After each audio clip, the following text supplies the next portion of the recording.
গণপ্রজাতন্ত্রী বাংলাদেশের রাষ্ট্রপতি নির্বাচিত হওয়ায় জনাব মির্জা ফখরুল ইসলাম আলমগীর সাহেবকে আন্তরিক অভিনন্দন, শুভেচ্ছা জানাচ্ছি। জাতির এই সন্ধিক্ষণ রাষ্ট্রপতি হিসাবে আপনার প্রতিটি সিদ্ধান্ত দেশের রাজনৈতিক সংস্কৃতি, গণতান্ত্রিক চর্চা ও জনগণের আস্থার উপর সুদূর প্রসারী প্রভাব ফেলবে।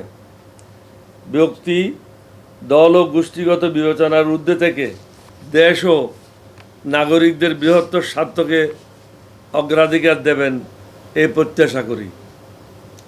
বিশেষত গণভোটে জনগণের রাষ্ট্রীয় সংস্কারের পক্ষে যে রায় দিয়েছে তার প্রতি সম্মান, জবাবদিহিতা এবং অন্তর্ভুক্তিমূলক জাতীয় সংলাপের প্রশ্নে আপনার নিরপেক্ষ ও সক্রিয় অবস্থান দেশবাসী প্রত্যাশা করে।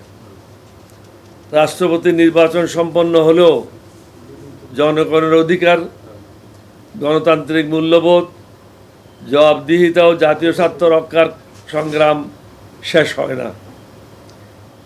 রাষ্ট্রীয় পদ বা নির্বাচনী ফলাফলের ঊর্ধ্বে দেশ ও জনগণের প্রতি আমার দীর্ঘদিনের অঙ্গীকার অবিচল থাকবে।